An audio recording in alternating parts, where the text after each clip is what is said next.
So we are at the point in Mark where it is important to take a look at Jesus' ministry strategy because it's often very misunderstood.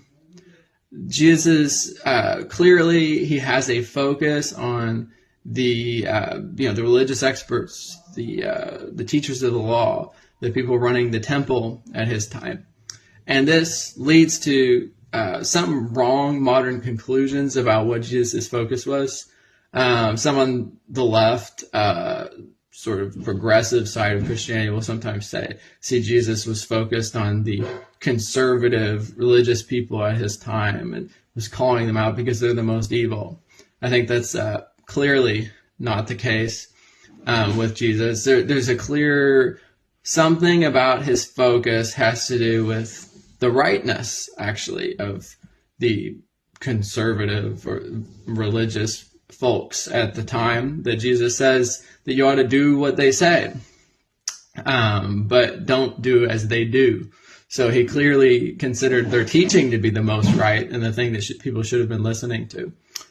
Some people, there's a postmodern sort of Christianity today, and they'll say that Jesus focused on his own group, religious Jews, because that's all within the postmodern framework. You can't influence other groups. You don't understand. You don't think in the same way that they do. You can only have your group and straighten out your group. And it's sort of naive, and it's rude to try to influence other groups because they're not you and they have their own beliefs. There's this, you'll see this pop up sometimes with certain teachers, and when you see that, you should avoid it. Avoid those kind of teachers that make those kind of conclusions, because it's a postmodern way of thinking that is not biblical. Why does Jesus really focus on the teachers of the law, on the people managing the temple? Why doesn't he focus on, for instance, the early church began to really go against exposure of babies at one point? Why isn't Jesus speaking about the fact that, the Romans are leaving babies out in the sun and then they're dying? Or the Colosseum. The early church later took a stand against the Colosseum, that, people are murdering each other in the various gladiator games within Rome. And I think the answer isn't that Jesus didn't see those things as wrong or in need of being changed. I think it has to do more with Jesus's understanding that the community of God, the representative community of God, is being salt and light, is the most effective way of changing evil in a society. Jesus, the religious teachers, the experts in the law, the people managing the temple were the legitimate continuance of the Old Testament. Other groups were not.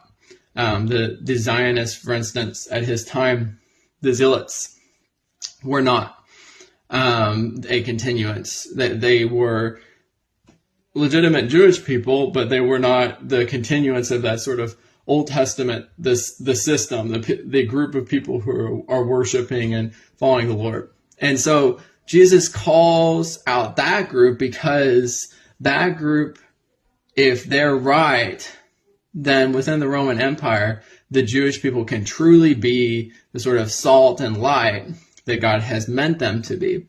That light shining, that city on a hill sort of mindset in the world, that, the reason God called the Jewish people in many ways is so that they could be that light, so that they could draw the whole world back to God, to show this is what it's really like when a people follows the Lord.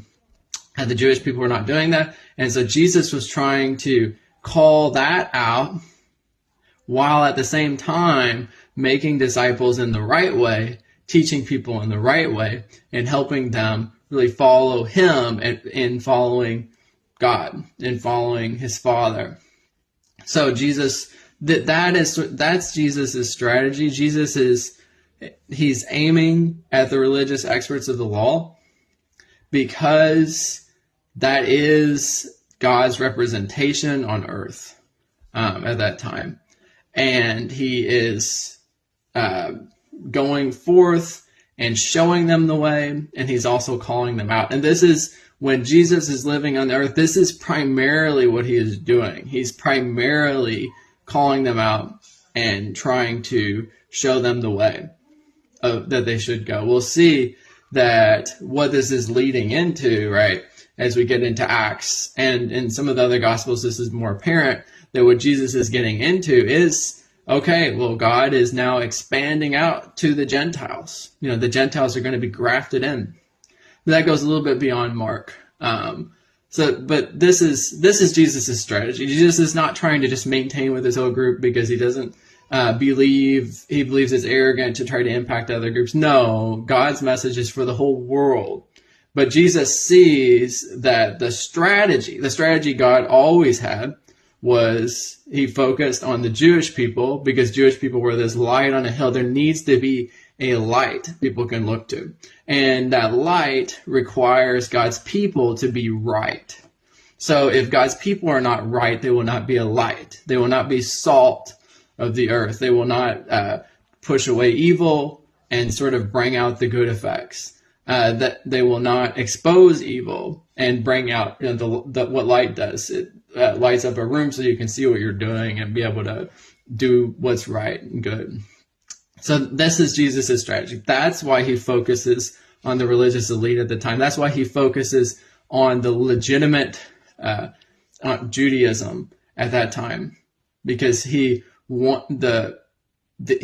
goal of God is that God's people will be right so that they can make the world right, so they can lead the world to the Father. They can lead the world to God. And what Jesus is saying, and you see the discouragement as we go through the book, as Jesus becomes harsher and harsher up until he comes to Jerusalem, before he's going to be sent to his death, because he is basically saying with that he's trying to shift the direction of this group so that they really are a light. But the people are not listening. And so Jesus is more and more calling them out publicly, condemning them publicly, because he's saying, at first, I'm trying to shift you, but then God is going to have to rise up something else that is going to make you jealous so that ultimately you'll return to the Lord. And this is the strategy. This is if you understand this, all of the Gospels will make a lot more sense in what Jesus is doing, because he is calling out to the Jewish people first and foremost. And the Gentiles come in as a result of the Jewish people not turning to God, not straightening themselves out. God doesn't have a light, and so a light is needed. And so God is going to raise up the church. And this is wonderful because it gives us Gentiles the ability to come in, to be grafted into what God is doing. But God's plan for the Jewish people is not over. As the ethnic Jewish people is Israel, and Israel has not gone away, despite what more and more popular sort of people out there are saying. God has a plan for Israel, and it is to make her jealous through the Gentiles, to make her jealous because of the church, and ultimately there will be a restoration of ethnic and national Israel.